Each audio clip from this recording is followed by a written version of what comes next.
ஒரு ஊரில் ஒரு விறகு வெட்டி இருந்தான். அவன் நாள்தோறும் ஊர் எல்லையிலிருந்து காட்டுக்குச் சென்று விறகுகளை வெட்டி அவற்றை ஊர் மக்களிடம் விற்று பிழைப்பு நடத்தி வந்தான். ஒரு நாள் அவன் வழக்கமாக விறகு வெட்டி கொண்டான்.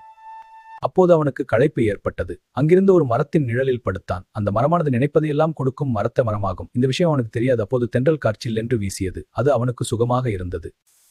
இம்மாதிரியான நேரத்தில் ஒரு பஞ்சமெத்தையில் இருந்தால் எவ்வளவு நலமாக இருக்கும் என்று அவன் மனதில் நினைத்தான். விறகு வெட்டிக்கு மகிழ்ச்சி தாங்க முடியவில்லை. உடனே அவன் அதில் ஏறிப்படுத்தான். நாள் முழுவதும் கடினமாக உழைத்ததால் அவனுக்கு உடம்பெல்லாம் வலித்தது.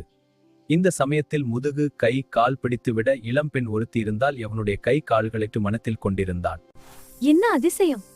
அடுத்த கணம் அங்கு ஒரு இளம்பெண் தோன்றி அவனுடைய கை கால்களை பிடித்துவிடக் கொண்டிருந்தாள். விறகு வெட்டிக்கு ஒன்றுமே புரியவில்லை. அவன் உடல் இப்ப நல்லா உணர்கிறதா? உங்கள் உடலை? ஆம், நன்றி. அவன் மகிழ்ச்சி வெள்ளத்தில் மீது அவன் ஆச்சரியப்பட்டான்.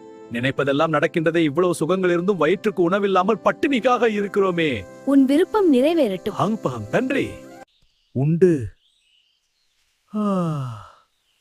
நாம் காட்டில் தனியாக அல்லவா இருக்கிறோம்?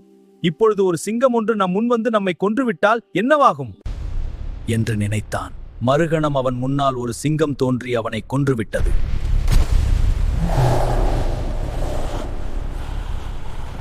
நம் எண்ணப்படிதான் நம் வாழ்க்கை அமையும்.